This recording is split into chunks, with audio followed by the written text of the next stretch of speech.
Soon we will be bringing our little son into this world, our little boy Hunter. I heard so many people say, why should you bring a son or a daughter in this world with as much racism as there is? To me, this thought is stupid. Through our actions and words, we can teach our young the beauty of this world, why racism shouldn't exist and doesn't have to exist. Each day you don't have to go very far to see how much racism's in this world. Just turn on your television, walk down the street, read the newspaper, even go to work, and you'll see racism. It's in our music, it's in our news, it's everywhere we might be. We as a whole of this world feed into the racism, whether we like it or not. We need to cut racism out of every fashion there is. Our young learn from us. Even the slightest amount of racism, they learn from us if we show them. I think there's a little racism in all of us, but I'm not saying that we're all racist. It's built into us. It's our duty to keep it out, throw it out. What I'm saying is occasionally a racist thought might pop into our head, even if we don't want it to.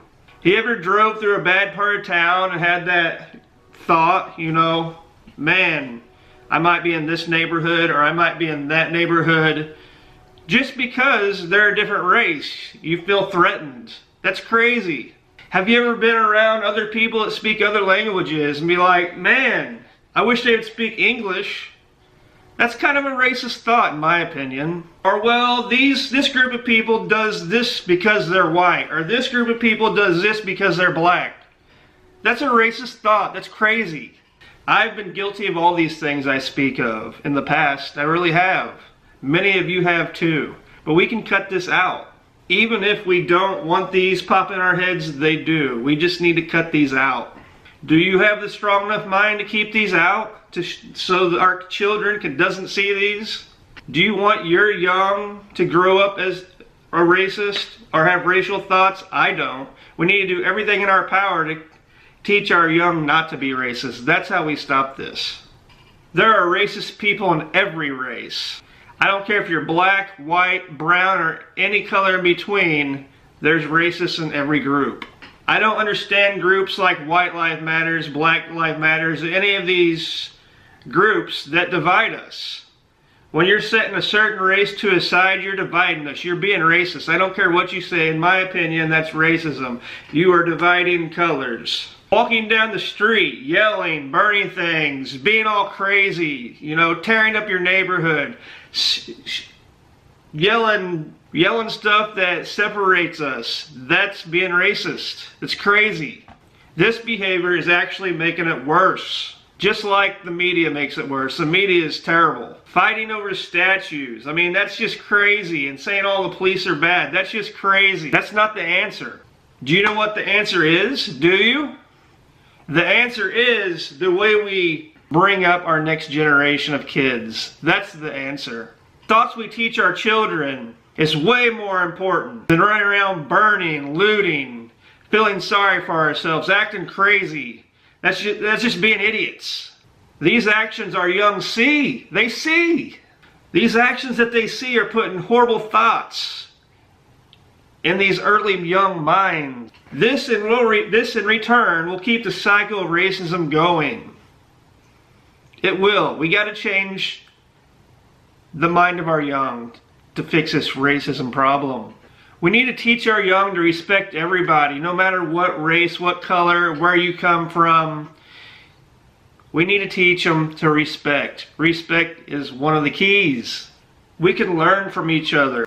We can love each other. We have to teach our children if we want racism to end. We really do. Being closed-minded about other races is one of the biggest mistakes you possibly could have in life. It really is. As a young person, I probably had some little racist thoughts. I did. I grew up around a little of it. So, growing up around a little of it, as I was young, it put those thoughts in my mind instantly. I was young and learning from others. I didn't know better. Young minds can be influenced easily. Today, now that I'm older, some of my best friends are from a different race. I'm in an interracial marriage. I learned so much from other races. I don't even want to call them other races because they're just people, just like me. I would say two of the things I've learned from people of other race is love and respect. So the question was, why would I bring up a child now in this racist world? My answer is easy. My answer is this. As a parent, we have the ability to influence our children in positive ways. God has gave us these precious gifts, these most precious gifts that you could ever have.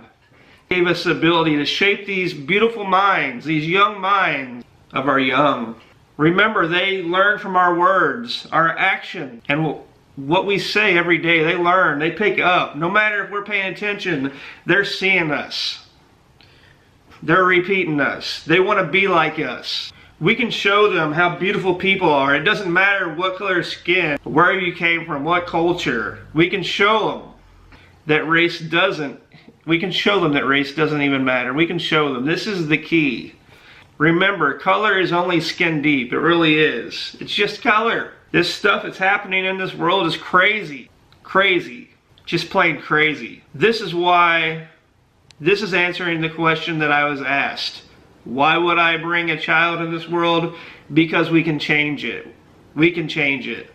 The adults can change it. The parents can change it. The elders can change it. That's the only way. If we don't change the mind of our young, this racism crap's never going to end. It's not.